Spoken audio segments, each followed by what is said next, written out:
Hello, my name is Nir Menusi, and today we're going to talk about two contradictory concepts and how to integrate them.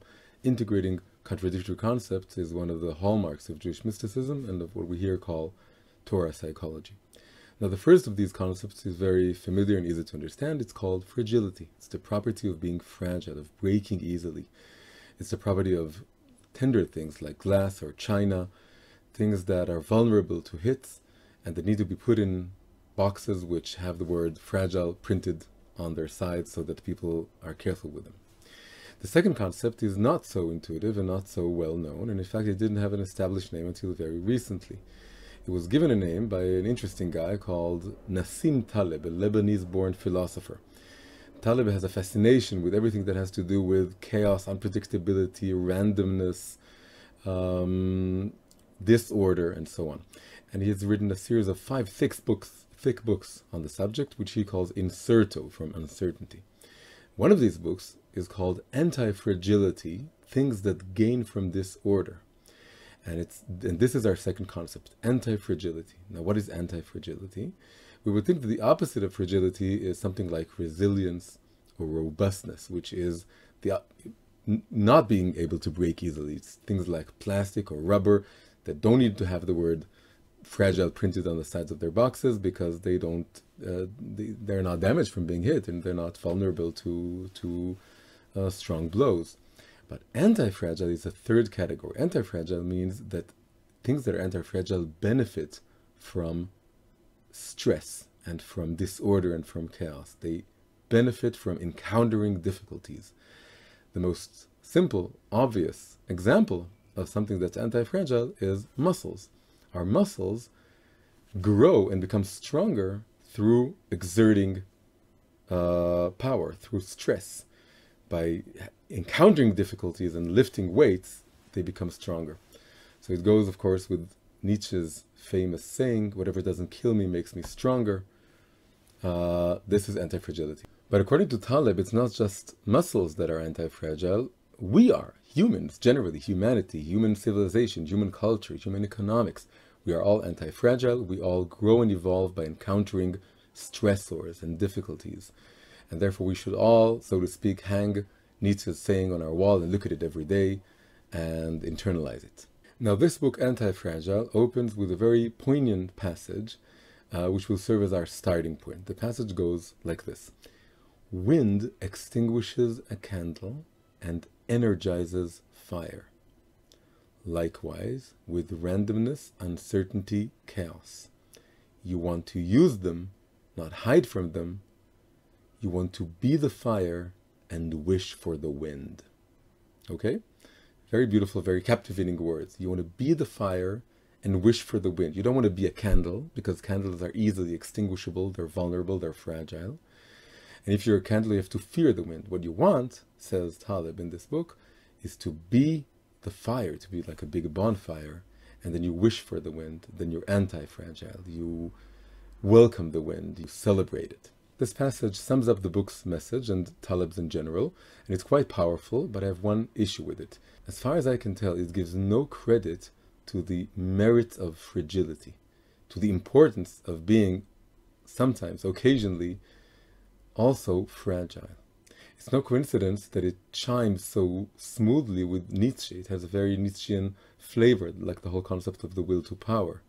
It doesn't reflect the fact that many people in many situations are very often fragile, and this fragility is not something that's totally negative. It has some good properties to it also. It needs to be appreciated, it needs to be preserved, it definitely needs to be acknowledged, because if you don't acknowledge your fragility, then you really are likely to break. So it seems to me that fragility and anti-fragility are both equally important concepts if we want to have a balanced state of mind, and the whole challenge is how to combine them and integrate them. Now, an example and a kind of portrait, you can say, of the integration of fragility and anti-fragility can be found in one of the stories of the Bible, the story of Yitzchak and Rivkah, Isaac and Rebekah, the second generation of the Abrahamic lineage. Yitzchak and Rivkah can be seen as the personifications of fragility and anti-fragility respectively, and I'll elaborate. Yitzchak spent his entire life within the Holy Land of Israel. He never came out, he never encountered other cultures, he was never exposed to serious hostility that is represented by the countries surrounding the land of Israel. This is unique to Yitzchak. All the other patriarchs and matriarchs all traveled, sometimes extensively, across different countries and encountered different peoples. So this is unique to Yitzchak. Now this is especially stressed in the story of Abraham, his father, sending his slave to find a wife for Yitzchak.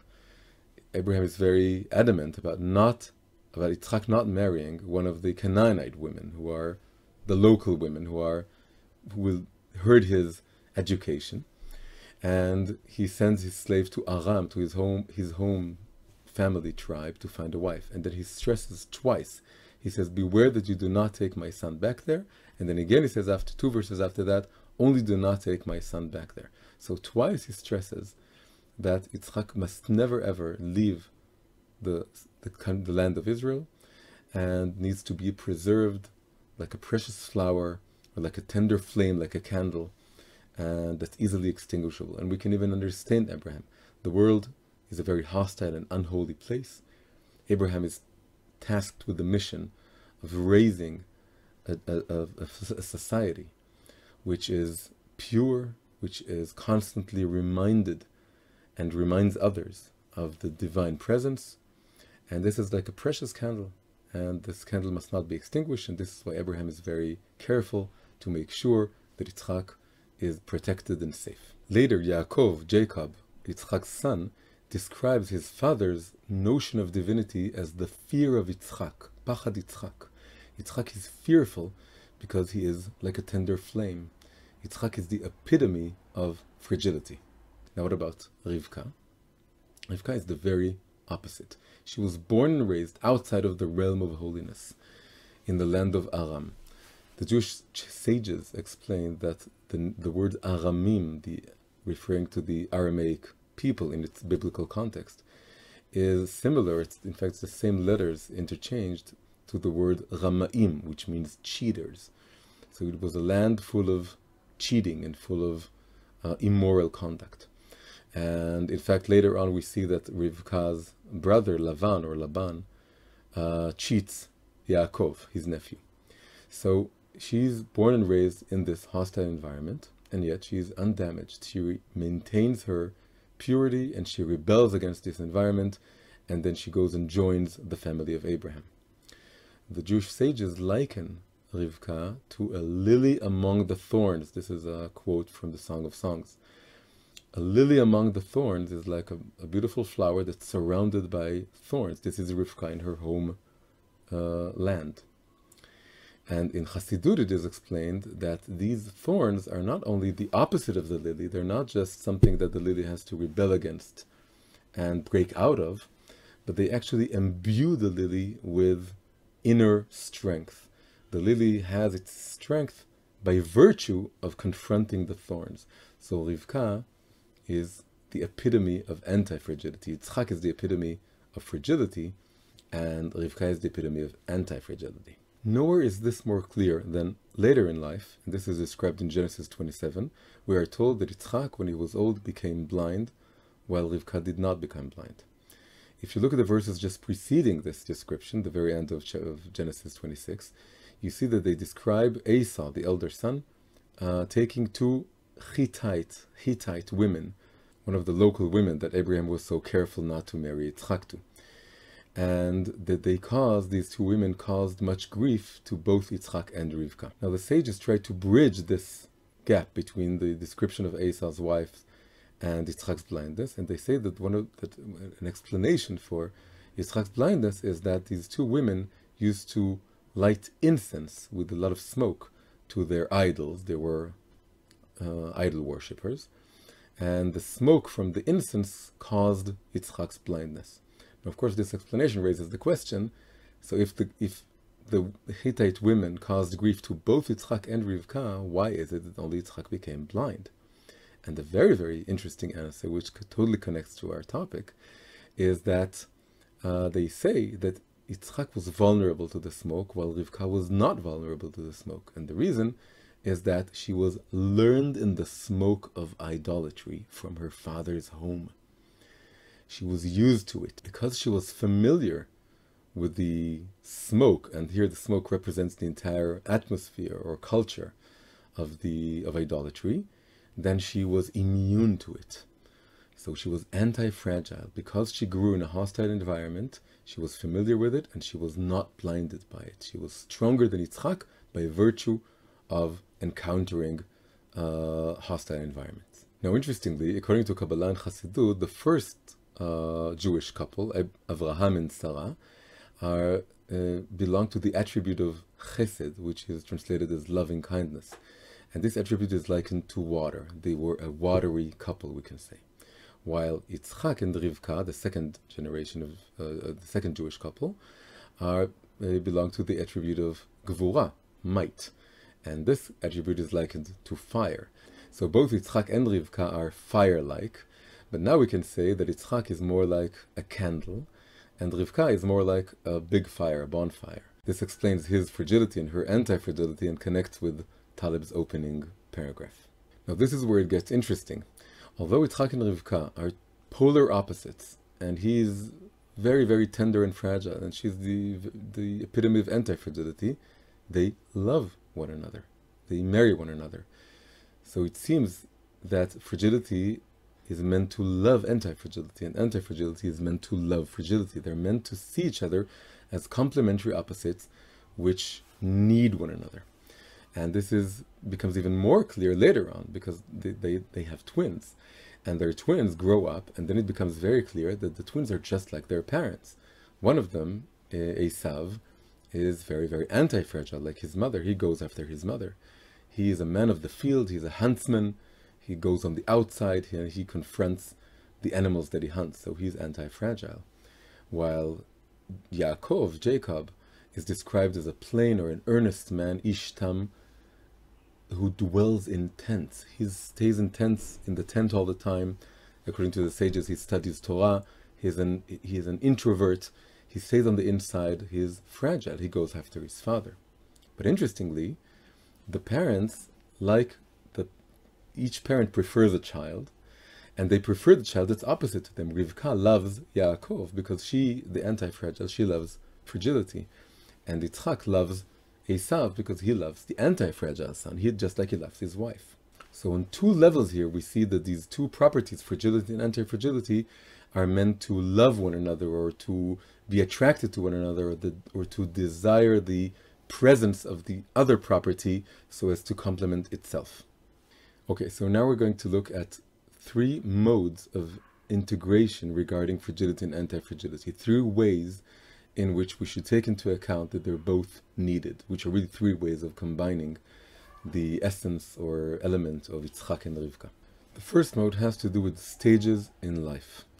No one is born a fire. We are all born candles. A child is like a candle.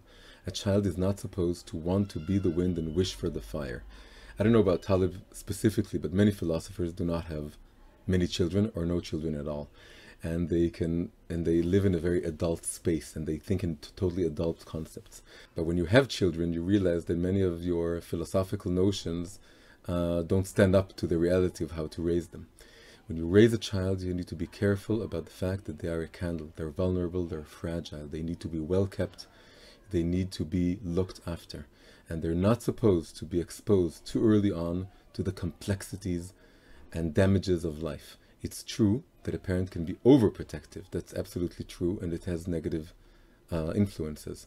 But it doesn't mean that no protection is needed. And in certain places, parents make the mistake of thinking that since life is complex and it's full of gray areas and nothing is simple, then we should demystify the world for the child and let the child be aware of the fact that life is so complicated and gray and so on. But I think that's very wrong. I think a child, it needs to acquire very basic notions of bad and evil, of right and wrong, and to live in a world that is mystical or complex or strange.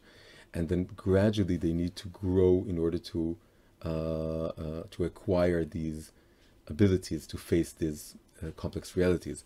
And you can see even with the way Yitzchak and Rivkah raise their fragile son Yaakov. Yaakov is the dweller of tents, he's the fragile son.